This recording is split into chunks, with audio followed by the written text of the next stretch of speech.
Welcome into the Cougar Tailgate, where BYU fandom lives. Here's your host, Lauren McCleon.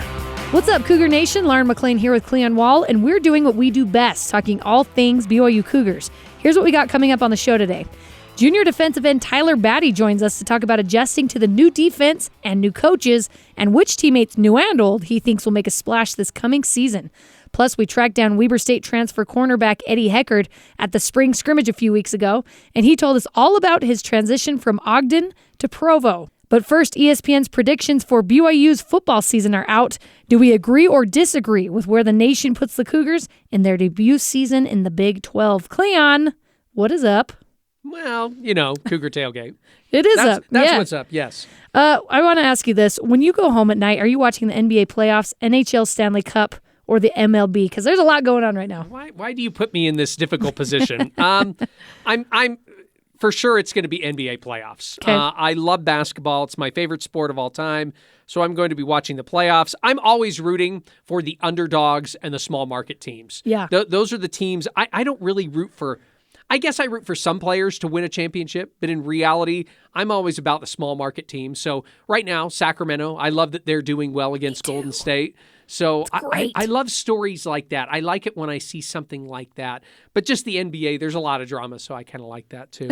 Major League Baseball, I kind of always keep track of that. I used to keep track of it more like overall when I was younger. Now it's just I keep track of my team, which is the Dodgers and kind of the West Coast teams, and that's it. And then the Stanley Cup playoffs, I like hockey a lot, but I didn't really grow up with it. Yeah. I think it would help if we had a team here in Which Utah. I hear is a possibility. Yeah, it is. If we did have a team, I probably would pay attention a lot more. Yeah, I'm with you. NBA playoffs for sure. My husband is a big fan, so that's what he wants to watch at night. And I like it too, but I mean, there's a few other things I'd probably rather watch, but I will watch the NBA playoffs with my husband. We don't need to talk about your obsession with Love is Blind or anything like that on Netflix, not okay? Love is Blind. It's not, it is other things. I'm not going to promote it, Cleon, because you never know what's in there sometimes. Yes, I love the Draymond Green drama. I just love it so much. I'm with you. I think the NBA playoffs is full of drama, and that's what makes it kind of fun. And they just play so much better in the playoffs than they do in the regular season. It's like, I think I prefer college basketball, the pace of play. It's a lot quicker than the NBA normally, but then the playoffs come around, and you're like, whoa, well, that's how you're supposed to play. There's just so much more heart. And so I think NBA playoffs for me, we watch the Astros a little bit because my husband's from Houston. Boo. I knew it. I knew that was coming. That's all I will say. Anytime I mention the Astros, that's always a response, which is merited. But yeah, we are Astros fans. But yes, definitely the NBA playoffs right now. ESPN released its first football power index rankings for the 2023 football season, and things aren't looking too hot for BYU, Cleon. It represents how above or below average they predict a team will be. Cleon, do you agree or disagree with the following predictions? Here's the first one.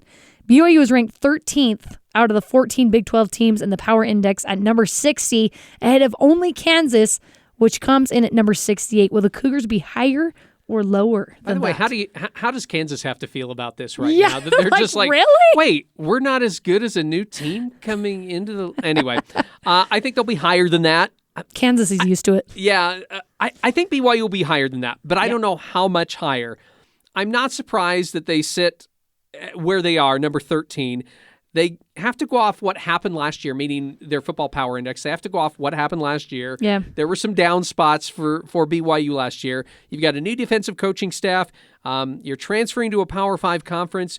You have a schedule that involves Oklahoma, Texas, and TCU, probably the three top teams in the conference, at least off the top of my head. I would say those are the top three teams. So I get it. Two of those games are going to be on the road. So I get why they're ranked so low, but I think they'll surprise some people and they'll be a little bit higher. Yeah, because number 60, that's low. I think BYU is going to be higher, and I agree with you. I think they're going to surprise some people. I would always prefer being lower. Like, start BYU off as low as possible because then you can only exceed expectations from there, right? And I think definitely going into this debut season, playing some of the teams that they are playing, it's going to be rough. But I think the new coaching staff on the defensive side is doing some great things. They're bringing some really great transfers. So I think, like we mentioned, they're going to surprise some people. All right, number 2, 4.9 wins in the Big 12. Agree or disagree? I'm going to agree. I think they're going to get somewhere between 4 and 5 wins. So I I mean, I'd love to say 6. I just don't know if I see a 6th win out there. I think you should be happy if you're a BYU fan. Maybe not ecstatic, but I think you should be happy saying, hey, we got 5 wins in the Big 12 Conference. I think that would actually be quite an accomplishment in the first season. Yeah, I think it's going to be pretty close. I'm going to give them 6 wins and bowl eligibility. Well, I think they'll be bowl eligible. You think they'll be bowl eligible? Yeah, because if they win, let's say they win the first 4, 2, they'll definitely win the first 2 games of the season. Yeah, and if they win 4 games in conference, they'll be 6-6. So they'll be bowl eligible. It might be a lower tier bowl, but if they get 5, that's 7 wins. If they beat Arkansas, that might be 8 wins. So I think that there's something in there, but I get what you're saying. I think you're being very hopeful. Who would the 3 losses be to if you had to pick? And actually, I think I was thinking 6 wins overall, not just in the Big 12. So yeah, 4 or 5 wins in the Big 12. I think it's going to be difficult. The number 3 is in Big 12 play because we were kind of talking about this. BYU is favored 1 time against Cincinnati and they have 52.4% chance of winning. Agree or disagree? Wow, this is a favored tough one. one time. I would think they would be favored against a few other teams, but I would think even if they're not favored, it's really close. It's like in the Cincinnati game, I think you put down that they're favored 52% to 48%. Yeah. I wouldn't be surprised if some of those other games, like your Iowa States and your West Virginias, maybe your Texas Techs, it's just reversed the other way. And it's like, well, Texas Tech is favored 52 to 48% over BYU. So I would think that they would be favored in at least 1 more game, maybe 2 more games. Yeah. Again, I guess I kind of get it because we just don't know what we're going to get out of BYU in the season. I would still disagree. I think they're going to be. I think when the games come around, they're going to be favored in a few more of these games. Especially, I'm going to pick the two other home games that are not Oklahoma. So I'm going to pick. Yeah. I'm going to pick your Texas Tech and I'm going to pick your Iowa State. I think by the time those games roll around, I think they'll be favored in those games. Yes, because these do change. I feel so weird because I want to say that I want to just full throat and say, yes, this is what's going to happen. Right. And the more I think about it, I'm like, are they really going to be favored in those games? I just don't know. Yeah. So I want to say yes, they will be, but I reserve the right to change my mind. And this, yes, you do. This is America, in fact. Yeah, so these rankings change all the time. Like this isn't the end all be all even before the season starts, so things could shift. I disagree that they're only favored to win in 1 game. Again, Iowa State, Kansas, come on. And I think by the way, how does that work out? That Kansas is rated lower than BYU, but in a head-to-head matchup, they're favoring Kansas over BYU. Because do they have a tougher schedule than BYU? Possibly, yeah. I guess that's the possibility, too. They're going to be at home, so meaning Kansas will be at home. So I get maybe why. Again, I wouldn't be surprised if it's like a 51-49 giving Kansas the favorite. And they probably did that just because they're at home. And I think you're right. People just don't know what to expect with BYU, so they can't rank them much higher because they're like, we don't know what we're going to get.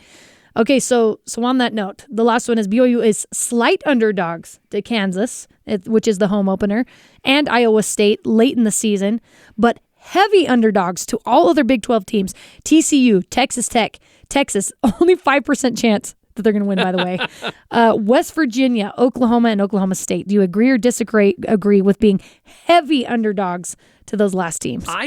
I would agree with being heavy underdogs to all those teams except for West Virginia and Texas Tech. I totally get TCU, totally get Texas, totally get Oklahoma, totally get Oklahoma State.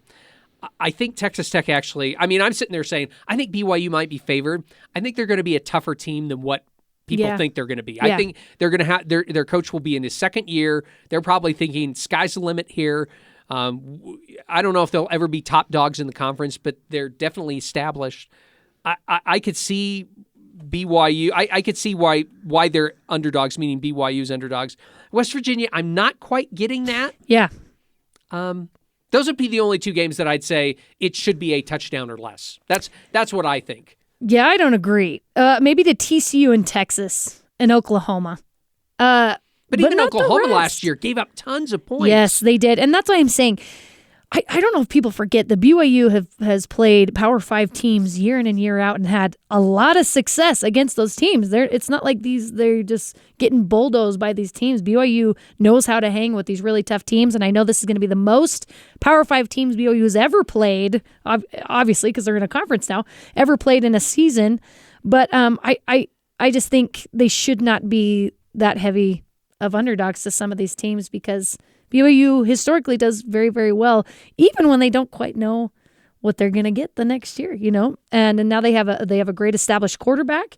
They have a brand new defense that's going to be, they're still going to be adjusting, but I think they're going to be a lot more aggressive. I think they're going to be very, very good. So we'll see. We'll see what happens. Like I said, I'd rather them be underdogs and come out a little bit higher than what was expected. Lower your expectations and everything will be great.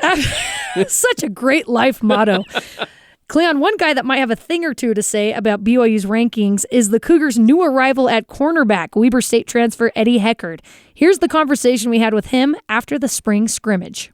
It's been great and easy. I feel like BYU and Cougar Nation has welcomed me with open arms, so I feel good. I feel like I've been a part of the program for years. It's been a great adjustment, though. I'm sure Jay Hill helps with that adjustment, right? Is the defense basically exactly the same as how you're running it at Weber State? Yeah, it's a couple of differences, but it's like I know everything. I know what the scheme. I know what we're trying to accomplish out there, so it's been good for me. Have you had to kind of talk to some of the other guys on the defense since you know this defense so well? Have you kind of had to teach them or at least school them on this is what I think you need to do next? Yeah, I've been helping all the younger players. Some of the older players just get it because they've been playing football, but as far as our young DBs and corners that ask me questions, I've been able to help them and help them understand what the defense is made for and what each play is made for and what it's trying to stop and things like that. So I think we have been getting better every day as far as that goes, and I could tell they're starting to understand it now. From a defensive perspective, how do you feel like Keaton Slovis and the offense is progressing so far through the spring? I think that's getting me better for one, how good Keaton is and our receivers are. Another thing, I think the offense is progressing as well because as we're getting better, they have to get better, have to win on routes and man coverage. They have to Keaton has to recognize our disguises. All the quarterbacks do have to recognize our disguises when we're bringing pressures, when we're not. So I think it's helping everybody, but really helping the offenses going into this Big 12 with a lot of talented teams and talented players. Coach Hill has talked about how they want to bring pressure on the opposing offenses. Have you seen that so far? I know it's only been a few weeks, but have you seen that so far in just installing this defense that's come in here? Yes, we're bringing pressure, and it's coming from everywhere. So it's when he said that, he's definitely been a man of his word so far. So yeah, it's a lot of pressure coming from each side of the field and the boundary. So it's good. You were a phenomenal player at Weber State. Now you get to enter the Big 12. What is that like for you? Just to think you get to end your collegiate career in one of those Power 5 conferences. That's great for me, especially being a defensive back going into the Big 12 where they're throwing the ball a lot. I feel like me ending my career, I can make a lot of plays at this level and hopefully get to the NFL and make a career out of that. So I'm happy for it. Happy I can end my career in the Big 12. All right, a big thanks to Eddie Heckard for joining us here on Cougar Tailgate. Can't wait to see what that guy can do. He's going to get a lot of balls thrown his way this coming season. Or maybe he won't because he's that good. Woohoo! And then it's Jacob Robinson's turn to try and get some interceptions. But anyway, that's for another day. The NFL draft is next weekend, and ESPN just released an article about can QBs over 25 years old succeed in the NFL? Because history would prove, Cleon, that they don't have much success. Of course, Jaron Hall was brought up along with Tennessee's Hendon Hooker and Georgia's Stetson Bennett, who are also 25 years old, and they're some of the potentially top picks in the NFL draft. Cleon, is Jaren Hall too old? And how much success do you see him having in the NFL? You love talking about age. Oh, yes, because I'm the old guy of this group here. Yeah, it's so hard because I don't like ageism as I grow older. Yeah. But I may have to say, yes, Jaren Hall is too old. Not through his fault. The NFL likes to train these guys up, and it's harder to do when you're 25 because by the time they get you to where you want to be, now all of a sudden you're 28. What is the future of that quarterback? It's not like you have an Aaron Rodgers where you're going to say, well, I've got 10 more years. Well, if you're Aaron Rodgers, I guess you could say. If you're Tom Brady. Yeah, or exactly. Maybe you can Ben say Roethlisberger. that. But some of those guys don't survive that long. So they want to make these guys good at a younger age and try to keep them around. If he was an offensive lineman at that age, I don't think it would be that big of a deal. I think he's going to be a solid backup quarterback in the NFL. I think and by the way, that's a good position to be in. I mean, can you imagine making good money just being a backup quarterback in the NFL? Yeah. The last quarterback we had who was kind of like this is John Beck. Yeah. He was an older quarterback. He actually got drafted, I think, in the second or third round by the Miami Dolphins. He did start some games, but then he went on to be just a nice, solid backup quarterback in the NFL, and now he has a good business as a quarterback coach for a lot of different quarterbacks. So right. I don't think it's a bad thing to be a backup quarterback in the NFL. Not everyone is going to be a starter. Right. I think a lot of us would like that job. Right. I think the NFL is looking for the Patrick Mahomes who comes right out of college and they're ready to go and they can develop them, like you said. But in what world are we saying 25 is old? Isn't that weird? I think, especially when 25-year-olds to me right now could be the age of my children, but never mind yes, about that. We won't go there. I think it absolutely depends on the quarterback and their body and if they are immediately ready to play. Most rookie quarterbacks take a few years to adjust. See Zach Wilson, if you will. But if an older guy can come in and use his old age, and his experience, to begin playing immediately, I think it can work to their benefit, especially with how much technology and training they can do now to help their minds and their bodies. What's another 3 years, right? Guys come out, they're 21, 22, and 25. That's 3 years. And I know, I don't know. I'm no NFL scout. I'm no whatever, but I don't know. I think it can happen, but I mean, I guess history proves me wrong, right? That is pretty interesting that the older quarterbacks that come out don't do as well as the younger ones. So I think Jaren will be a solid backup, like you said, for a team. He's a great leader with maturity. He's got a great arm. He's extremely smart. I'd love to see him get some time on the field and see how he does. All right, coming up, veteran defensive end Tyler Batty tells us why he thinks BYU's defense will take a big leap this year and how the players are responding to the changes. This is Cougar Tailgate.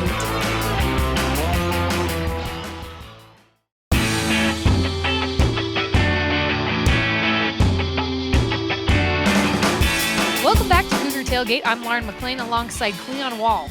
With the addition of new BYU Football DC Jay Hill and his staff, the defense is getting a whole new look before its debut in the Big 12. Joining us now is one of the veterans of the group, defensive end Tyler Batty. Thanks for coming on, Tyler. Yeah, absolutely. Happy to be here. We're excited to have you. And you have brand new defensive coaches this year. That comes with not just new schemes, but new personalities and coaching styles. How has spring football differed compared with other years you've been here? There's a different spirit, right? There's a different, just kind of a little bit of a different energy, right? With a new coaching staff. There's, some new areas of emphasis. For sure, in our scheme and in our personnel, and overall, it's been pretty similar to years past, right? Spring ball, you're just out here, learning, trying to get better, hone your craft. But this year, I would definitely say, more energy and just a little bit more fire, maybe, and of course, like I said, just a new scheme and everything that comes with that. You talked about changes in scheme, also changes in personnel. What is it personally you have learned this spring that you're going to focus headed into summer and then also fall camp?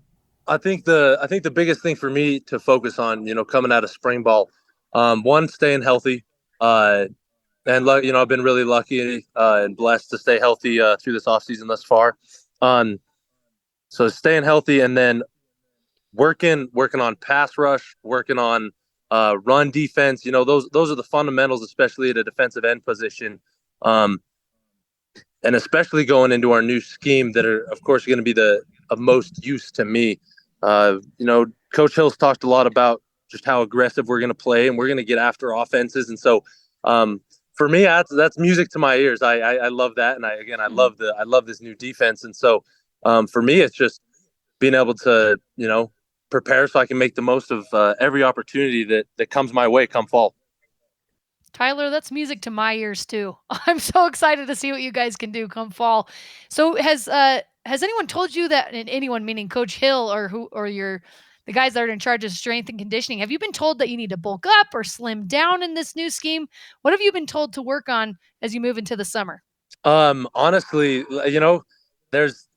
I'm sitting at a pretty good weight, sitting in between about 265 and 270. And so, for me, there's nothing really I need to do. That's a pretty ideal weight for what I'm going to be doing. And so, again, moving into this summer, it really is, just making sure that we get our, all of our new plays and the new defense down pat, and make sure that we're 100% on that. And then, again, just working on the fundamentals, like I mentioned before, right?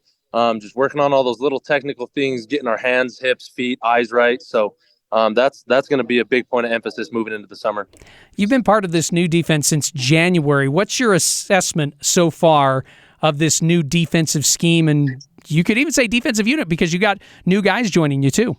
Yeah, absolutely. You're right on the money. We definitely do. We've gotten a lot of new guys in, and of course a completely new defense. And so, again, I love it. It's a lot of fun to play in, right? And I think most of the guys defensively, share that feeling. It's just it's fun to play, and it highlights your ability to make plays, and just it's a lot of fun. And we're out here, because we love football and we love to play, and so having fun is the reason why we do it. And so this new defense just makes it that much more fun for all of us. And like I said, it's just a very aggressive minded defense, and that matches my personality pretty well. And so and there's like I said, a lot of guys on the defense, they're the same way. And so that's probably been the funnest thing this spring, is just playing aggressively, playing kind of how we want to. So I know the defense is a little more complicated than it's been in the years past. How quickly were you and the guys able to pick up on those changes? I would say relatively quickly. Yeah, it definitely has more moving pieces than defensive schemes that we've ran in the past. But we got a lot of smart guys here on the team, and so I would say overall they've been able to pick up on the scheme fairly quickly. What is Coach Hill like? I'm curious to give your assessment of what he's like as a defensive coordinator. What is he like as a coach? How has he been able to relate to you guys? Coach Hill's really high energy, high expectations type of coach, and I really enjoy that. He pushes guys to reach their potential, right? Doesn't matter how good you're playing right now. He definitely is the one to be like, hey, you can play better than that, right? So it doesn't matter how good someone may be doing or how bad they may be doing. He's really good at seeing the potential in each and every player on the team, and helping them and pushing them to achieve that. It's awesome having Kelly Papinga back too, who was originally a Bronco Mendenhall guy. What have you learned under him, because he's your new position coach? Yeah. Coach Papinga is awesome, and honestly, he brings a lot to the table. Of course, he's been coaching for a while, and he's coached at multiple schools, and so he brings a lot of experience in the to the defensive end position, and everything that we do there. And so it's been awesome. He's another guy, high energy, just loves football, loves everything about the game, and that that energy is contagious, right? And so bringing that into the DN's room with a new scheme, and it's just it's been refreshing, and it's challenging as well, right? But it's definitely helped us get better. Those guys have brought a lot of high energy, a new scheme. I'm assuming they've also brought some advice for you guys along the defensive line, and also along in the defense. What's the best advice you've received from any of the new coaches? Smile more. No, it's really funny. But if there was something that I would say that Coach Hill really emphasizes, is just, hey, just smile. We're enjoying this. We're really, we're out here to have fun and do what we love, and that's been awesome. You know what I mean? That's definitely not, maybe the main message you receive elsewhere, but no, he I think outside of that piece of advice, I think the largest piece of advice personally to me has just been to just trust trust my abilities, trust my instincts on the field, trust our training, trust our technique. A lot of what comes down onto what it comes down to on the football field is just confidence in what you're doing. And so just trust in our preparation. That's definitely something that has impacted me this spring ball. You must be doing pretty well if at the end of the day they're just telling you to smile more. I love that. That's me, a great thing. There's plenty of other things said that said in there as well. Like I said, they're really phenomenal guys, and they're pushing us. They're pushing us hard. And so that's been really good as well. I love that. We mentioned that you have some new teammates as well. Which new defensive teammate do you think is going to make a splash next season? We've got a lot of them. We have got a lot of them. We've got a ton of guys in that are going to be starting, or are going to be contributing, and so on the D line, we've gotten guys in like Isaiah Banya, from Boise. I think he's definitely going to have an impact. New Celestine, down from Weber, I think he's definitely going to have an impact. At linebacker, we've got a lot of young guys that have came in, and so I think all of them are going to find roles come fall. Secondary, same thing. I've gotten some JUCO transfers last year and this year, and Eddie Heckard, came down with Coach Hill from Weber. He's a really good player, and so there's gonna be a lot of new faces on the defense. I think a lot of people are gonna be checking their rosters, come game one and be like, hey, who's that making plays? We have a lot of playmakers. And I think it's gonna be fun for everyone to find out. Hey, which one of your older teammates do you think will make a splash? And you'll probably say yourself, and you can, but if it's not you, who's it going to be? Defensively? Yes.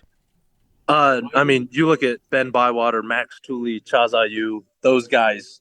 The amount of games played, experience, and then just talent and ability.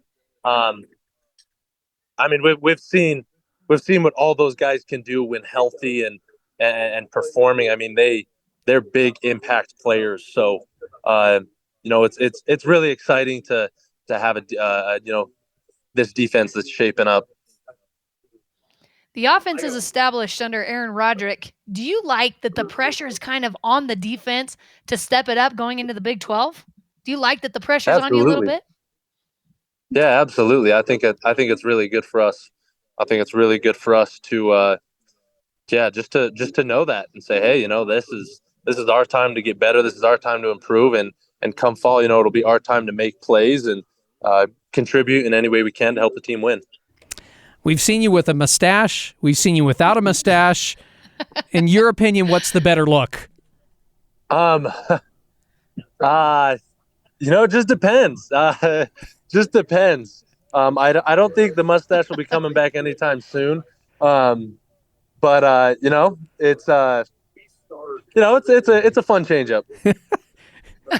Does your wife like your mustache? That's the real question. She does. She actually she wants me to grow it back out, but it just gets annoying after a while. So I kept it through the end of last season, and then it went away, and I think it'll take a while before I have the itch to grow that again. Oh, I love it so much. We're here with defensive end Tyler Batty. Tyler, thank you so much for taking the time with us, and good luck in the fall. Yeah, absolutely. Thank you, guys. And that does it for us today. Thanks again to Tyler Batty and Eddie Heckard for coming on the show with us. You can join the Cougar Tailgate wherever you get your podcasts, on Apple, TuneIn, Stitcher, Spotify, or on BYURadio.org. Cougar Tailgate is a production of BYU Radio.